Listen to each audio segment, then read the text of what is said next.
Assalamualaikum warahmatullahi wabarakatuh. Halo Sobat SMSI, ketemu lagi dalam program Kongsi, Kongko bareng SMSI. Kali ini Kongsi bersama para pengurus Koperasi Produsen Nelayan Kalaju Pulau Pasaran. Ya, terima kasih dengan Pak Toto sebagai manajer Kalaju Pulau Pasaran dan Bapak Sutarsono dan Bapak Hendrik Sutiono ya Pak ya. Pak, bisa dijelaskan nggak Pak tentang pengelolaan koperasi kita di Pulau Pasaran dan peruntukannya untuk para UMKM yang ada di sini? Iya, jadi Koperasi Produsen Nelayan Kalaju Pulau Pasaran ini berdiri tanggal 23 Agustus 2023 itu badan hukumnya dari Agustus 2023. Memang sangat baru sekali Mbak Siska koperasi kami ini. Nah, dari beberapa bulan yang sudah berjalan ini, ada beberapa usaha yang sudah dijalankan di koperasi kami. Yang pertama adalah Waserda. Jadi Waserda Warung Serba ada untuk memenuhi kebutuhan kami sebagai nelayan dan pengolah, Mbak Siska. Apa-apa yang dijual di sana, kami siapkan beberapa kebutuhan nelayan ketika akan melaut. Kemudian kita juga menyiapkan beberapa kebutuhan pengolah yang akan berangkat ke laut. Kemudian juga ada kebutuhan untuk reparasi kapal, misalnya ada perbaikan pengecatan, pengedokan, itu disediakan oleh koperasi kami. Kemudian ketika pengolah mau berangkat ke laut, kita butuh garam, kemudian butuh gas untuk operasional di laut, juga disiapkan di koperasi kami. Jadi Waserda kami menyiapkan semua kebutuhan tentang nelayan dan pengolah. Itu yang pertama Waserdanya. Kemudian yang kedua ada kios nelayan. Nah, kios nelayan ini menjual makanan-makanan berbahan dasar ikan. Jadi ada 9 unit kios nelayan yang ada, tetapi diisi dengan 7, saat ini sudah terisi 7 kiosnya. Nah, isinya apa? Isinya diisi oleh beberapa pengolah-pengolah yang memang menjadi bagian dari unit usaha di koperasi. Jadi ketua-ketua kelompok ini diberikan kesempatan untuk berjualan di kios nelayan. Nah, kemudian selain kios nelayan, ada juga unit pengeringan ikan. Unit pengeringan ikan ini digunakan untuk menjemur ikan dengan sistem pengeringan yang memang standar untuk ekspor. Jadi buat seluruh anggota, baik itu anggota koperasi maupun anggota pengolah yang ingin mencoba sistem pengolahan dengan penjemuran yang ekspor, bisa memanfaatkan ini Mbak Siska. Jadi bisa bergilir bergantian, tapi pastinya harus ada biaya karena kan ada listrik yang dipakai. Kemudian usaha yang ketiga yaitu cold storage. Cold storage ini digunakan untuk ketika produksi pengolahan kita melimpah, kemudian harga Jakarta lagi turun, ini bisa digunakan untuk menyimpan stok barang pengolahan ikan teri. Kapasitas cold storage kita itu bisa mencapai 20 ton ya. Ada sampai 20 ton maksimal. Jadi itu bisa digunakan membantu pengolah untuk menahan harga supaya tidak terlampau murah ketika dikirim ke Jakarta. Karena informasi Mbak Siska, Pulau Pasaran ini adalah salah satu pengolah terbesar di Lampung untuk produksi pengolahan ikan teri. Sehingga pasar kita yang paling utama itu kan ke Jakarta. Saat lagi banjir ikan, kemudian harga yang memang lagi turun, cold storage ini bisa digunakan untuk menampung produksi pengolahan yang saat itu berlimpah. Itu yang ketiga. Nah, yang keempat, yang kafe yang kita saat ini ada, ini adalah salah satu juga unit usaha dari koperasi kita. Kafe ini digunakan sebagai menambah beberapa usaha yang sudah ada koperasi. Intinya ketika pada malam hari butuh untuk bisa ngopi bareng dengan teman-teman, dengan rekan-rekan usaha, rekan kerja, kafe ini bisa digunakan. Dan ini kerjasama dengan teman-teman kita, Dokter Coffee, yang merupakan penyokong utama untuk kegiatan usaha yang di kafe ini. Selain dari fasilitas-fasilitas tadi, ada pembinaan nggak sih kepada unit-unit usaha dari pihak Koperasi Kalaju sendiri? Iya. Jadi ketika teman-teman mau melakukan pertama penjualan, Mbak Siska, sudah pasti teman-teman ini diajak kita undang. Kita undang bersama untuk membahas tentang model usahanya kayak mana, kemudian sistemnya kayak mana. Karena koperasi kita ini kan baru juga, Mbak Siska, jadi memang butuh masukan-masukan juga dari teman-teman pengolah, teman-teman pelaku usaha yang mengisi di kios. Jadi saat ini kita sifatnya sama-sama mencoba untuk bersama-sama memajukan lah nama koperasi, kemudian Pulau Pasaran juga sebagai salah satu sentra pengolahan, pun sebagai salah satu unit usahanya ada kafe namanya Gen X. Jadi sama-sama untuk berusaha untuk mengembangkan ini supaya lebih terkenal lagi. Tadi berdirinya Koperasi Kalaju ini pada tanggal 23 Agustus 2023. Artinya sudah 6 bulan berjalan. Ya. Nah, selama 6 bulan ini, apakah sudah memberikan keuntungan sendiri nih yang optimal bagi pelaku-pelaku usaha? Ya, kalau bicara di koperasinya, ya mudah-mudahan sih walaupun dalam jangka waktu 6 bulan sudah ada income yang didapatkan, karena kan per setiap harinya itu, Mbak Siska, kalau ketika kita lagi gelap bulan, teman-teman pengolah ini melakukan kegiatan usaha, kan kita sudah banyak usaha yang kita jalankan, seperti kita bisa jual garam, jual gas, kemudian jual kebutuhan cat untuk docking, itu pasti ada keuntungan. Nah, dari keuntungan itu dalam beberapa bulan terlihat memang sudah lumayan, karena kan dari total anggota kita yang 100-an lebih, itu kan beberapa pengolah, beberapa nelayan, hampir semua kebutuhannya sudah belinya di koperasi gitu loh, Mbak Sis. Yang pertama kita mempermudah dia, nggak perlu jagi, kita butuh beli jauh-jauh gitu kan, jadi bisa belinya di koperasi. Di satu sisi bisa mengembangkan koperasi, di sisi lain juga ada pemasukan, ada keuntungan yang bisa dimanfaatkan pada saat nanti kita RAT, kan keuntungannya bisa dibagi untuk anggota. Itu basis. Kalau UMKM yang sudah bergabung di Koperasi Kalaju sendiri ada berapa sih, Pak? Kalau UMKM yang ada di Pulau Pasarannya itu sebenarnya hampir semua pengolahnya ikut andil, Mbak Siska. Karena kan kios-kios ini kan dimanfaatkan oleh masing-masing kelompok. Jadi kayak kelompok saya sebagai pengurus di koperasi, tapi saya membawai 10 pengolah. Nah, 10 pengolah ini bisa memanfaatkan satu kios yang sudah disiapkan koperasi. Nah, nanti bisa jadi yang jualan itu dari produk kami, bisa jadi juga dari anggota kami. Pun begitu dengan Pak Hendrik, beliau sebagai wakil ketua koperasi, beliau juga sebagai ketua kelompok. Nah, anggota Pak Hendrik ada 10 orang. Nah, 10 ini bisa memanfaatkan kios yang sudah diberi kepercayaan dari koperasi untuk masing-masing kelompok. Jadi semua sudah tertata, Mbak Siska. Jadi masing-masing ketua ini punya tanggung jawab untuk mengisi kios yang ada di koperasi. Nah, soal kafe Gen X nih, Pak. Ya. Nah, kenapa sih Pak kok bisa ada ide buka kafe di Kalamo ya, Kampung Nelayan Modern Pulau Pasaran? Biasanya kan kafe-kafe itu kan ada di tengah kota nih, Pak. Kota, ya. Jadi gini, Mbak Siska, bantuan ini kan semua dari kementerian tuh. Dari Kementerian Kelautan, salah satunya adalah Senpul. Kalau dari namanya sebenarnya kan sentra kuliner. Sentra kuliner Pulau Pasaran. Mindset kita atau pemikiran kita ketika bicara kuliner pasti kan makanan dong, makanan ikan. Nah, jadi sebelum makanan ini kita buat atas nama teman-teman di Pulau Pasaran, saya berpikirnya begini, Mbak Sis. Kalau bentuk makanan berat, itu kan segmen pasarnya kita tidak secepat minuman, makanan ringan, Mbak Siska. Jadi saya berpikir kita punya tempat Senpul yang ada unik di tengah laut. Kenapa kita nggak coba makanan ringannya dulu?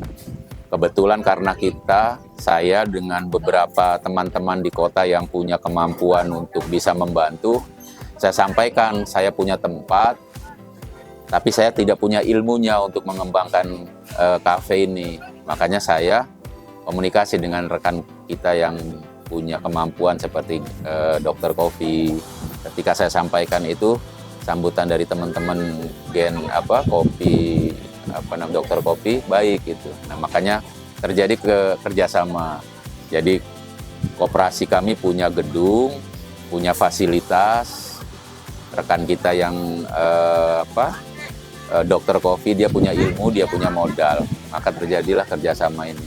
Jadi intinya kita kepengen kembangkan ini dari yang semampu kita dulu, Mbak Siska. Dari makanan ringan, minuman, dan tempatnya juga mudah-mudahan jadi tempat yang enak untuk nongkrong anak-anak muda. Tadi setelah kami tim pesen di bawah, ternyata ada beberapa menu yang dijual yang ternyata itu dari para kios-kios pemilik UMKM yang di depan ya Pak? Iya. Nah, apakah itu salah satu bentuk bantuan dari koperasi sendiri untuk mengembangkan atau memasarkan produknya? Iya. Jadi gini Mbak Siska, jadi memang Senkul kita ini tujuan awalnya adalah memanfaatkan produk makanan-makanan lokal. Nah, jadi Senkul hanya menyediakan minumannya saja, kafe kita ini. Jadi kafe itu hanya menyediakan minumannya. Makanannya dari ibu-ibu yang memang ibu-ibu yang memang punya tanggung jawab di kios. Tapi nanti sistemnya sedikit lebih maju. Ketika kita pesan makanan harus lewat kasir yang kafe, sehingga nanti dipesankan. Nah, sistem itu kita coba buat supaya apa? Supaya tidak terjadi makanan dibawa naik ke kafe, tapi tidak ada kontribusi untuk kafe. Tapi kalau misalnya pesanan lewat kafe, jadi semua kebutuhan tanggung jawab ada di karyawan kafe. Ketika butuh makanan apa, tinggal dipesankan. Jadi kita modelnya seperti itu gitu. Jadi para pengunjung yang datang ke sini, yang mau jajan-jajan bisa nongkrong sekaligus menikmati makanan-makanan yang ada di kios ya. Betul Mbak Siska. Jadi makanan semua adalah makanan murni yang buat ibu-ibu dari Pulau Pasaran. Kemudian teman-teman pengunjung juga dipermudah, tidak pesan sendiri turun ke sana. Ketika masuk tinggal lihat menu, mau apa, ada pempek, ada nasi goreng, ada mie goreng, mie rebus semua. Tinggal pesan saja di kasirnya di kafe. Hampir semua makanan yang ada di Cafe Gen X ini hasil dari pengolahan ikan loh. Ya kan, Mbak? Betul. Ada juga otak-otak, ada juga semua makan bahan dasarnya ikan. Cafe ini asik loh, tapi kenapa sih bukanya sore hari, Pak? Sebenarnya kita bukanya dari siang, Mbak. Sebenarnya buka dari siang, tetapi kan memang pengunjung rata-rata itu kalau saya lihat dari ininya memang ramenya itu mulai sore hari, Mbak Siska. Kecuali kita memang ada event misalnya, ada nongkrong bareng, ada beberapa komunitas, itu bisa dilaksanakan pagi hari Sabtu Minggu, itu sudah mulai rame pagi. Tapi kalau yang umum seperti ini, kita buka tetap siang hari, tapi ramenya sore sampai malam hari. Bagaimana sih Pak antusiasme pengunjung yang datang? Umumnya warga sekitar dari luar Bandar Lampung. Jujur dari pertama awal Mbak Siska, sebenarnya saya juga agak ragu ya Mbak Sis. Karena kan tidak mudah mendatangkan pengunjung seperti ini dengan kondisi yang memang kita betul-betul dari nol. Kita nggak punya pengalaman untuk bisa datengin orang jauh. Jadi ada ide saya coba tarik Dokter Coffee ini, tujuannya yaitu tadi kami punya tempat yang memang bagus untuk nongkrong, tapi kita belum punya ilmunya. Ketika saya sampaikan ke Dokter Coffee, dia minat, terjadilah kerjasama. Dokter Coffee menyiapkan ilmu, kemudian modal untuk mereparasi, memperbaiki apa yang diperlukan.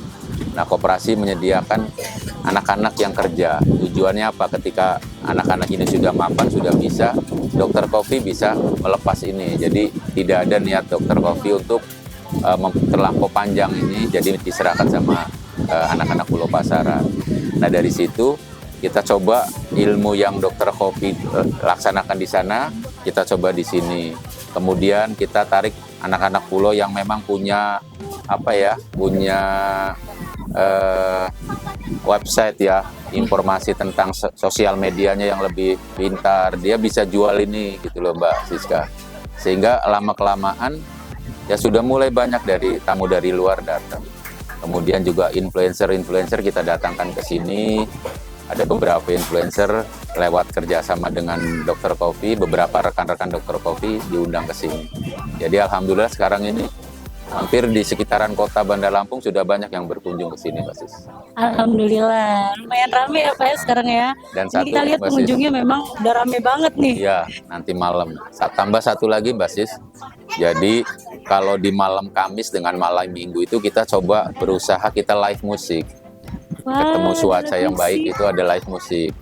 Jadi kalau yang di malam Minggu itu live musiknya akustik ataupun kayak apa namanya pesawat tempur rencananya kita malam Minggu depan. Jadi kalau ada waktu bisa kita nanti nongkrong di sini Mbak Siska menyaksikan apa band pesawat tempur. Nah nanti karena nanti bulan depan sudah masuk di Ramadan, nanti setelah Ramadan kita buat lagi live musik lagi. Tapi di Ramadan juga tetap kita buka menjelang buka puasa. Live musiknya di mana Pak? Di sini. Di bawah ya di bawah, Pak? Di sini. lapangan bawah di itu. lapangan bawah. Oh iya Pak, untuk tenaga kerjanya kita ambil dari masyarakat sekitar atau dari mana Pak? Khususnya kayak barista kopinya ya Pak? Hampir karyawan kami 3 itu semuanya dari Putra Pulau Pasaran, Pak. Jadi dokter kopi itu sudah kita berikan masukan, berikan ilmunya ke anak-anak Pulau Pasaran, adik-adik kita Pulau Pasaran supaya supaya mereka sudah nanti bisa meneruskan ini kafe ini dan dipegang oleh anak-anak Pulau Pasaran sendiri. Jadi di training oleh pihak dokter kopi ya Pak. Oh ya Pak, ada nggak nih yang bisa disampaikan kepada masyarakat, misalnya harapan-harapan dari koperasi sendiri? Baik, Mbak Siska, terima kasih. Jadi atas nama warga Pulau Pasaran, atas nama koperasi, yang paling utama sekali kami ucapkan terima kasih Mbak Siska pada Kementerian Kelautan karena dari program Kampung Nelayan Maju ini Pulau Pasaran jadi mendapatkan Kampung Nelayan Modern Kalaman. Jadi cikal bakal ini dari Kalaju dulu Pak. Jadi ucapan terima kasih pada Kementerian Kelautan Perikanan atas semua bantuan yang didapatkan untuk warga Pulau Pasaran. Karena bantuan ini nominalnya sangat besar untuk ukuran satu desa yang kecil buat kita di tengah kota Bandar Lampung. Kemudian terima kasih juga untuk pemerintah provinsi, pemerintah kota Bandar Lampung yang sudah mensupport kegiatan atau bantuan dari Kementerian Kelautan ini. Mudah-mudahan bantuan ini bisa bermanfaat untuk warga Pulau Pasaran dan khususnya dan umumnya untuk warga Bandar Lampung. Terima kasih ya Pak atas perbincangannya. Nah, tadi kita sudah ngobrol-ngobrol dengan Pak Toto, Pak Sutarsono, dan Pak Hendrik. Nanti kita akan ngeliat-ngeliat UMKM yang ada di bawah. Boleh ya Pak, kita izin keliling sini untuk ngeliat-ngeliat? Nanti dilihat juga semua unit usaha yang ada.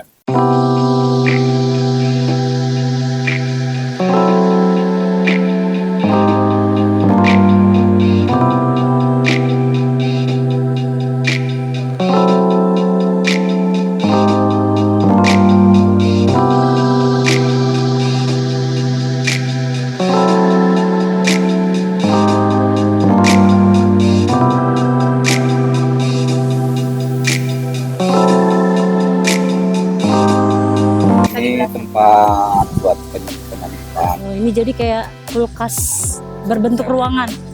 Jadi gimana Pak prosesnya nelayan untuk menyimpan ikan-ikan teri ini di penyimpanan dingin ini? Oh, kebetulan nelayan kita dibandingkan pengalaman itu lebih maju dari sekarang. Kita sistemnya itu di tahun itu kayak jemput bola. Jadi ikan kadang masih itu direbus, jadi kualitas kita ikannya lebih bagus dibandingkan olah-olahan dari olah-olahan di tempat lain. Bedanya apa Pak dikeringkan di ruangan ini sama dijemur dengan matahari? Bedanya pengeringan di sini itu bisa bersih, terus di sini dalam arti jauh dari bakteri-bakteri. Kalau jemuran di luar putih itu kan namanya terlalu bebas, mungkin ada sebagian hewan-hewan yang kecil atau kayak ayam itu kadang naik. Kalau di sini bisa terjaga dari jauh dari bakteri, terus bersih, higienis, eh, jadinya bagus. Mungkin kita bisa lihat di dalam.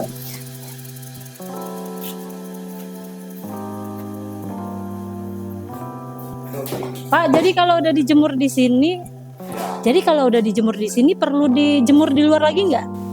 Kalau udah dijemur di sini nggak usah di luar lagi, termasuk udah kering di sini.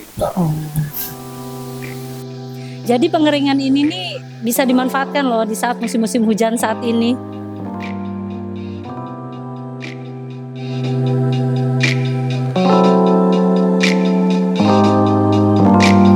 Baik, terima kasih ya Pak ya atas informasinya. Kita udah diajak keliling-keliling sini.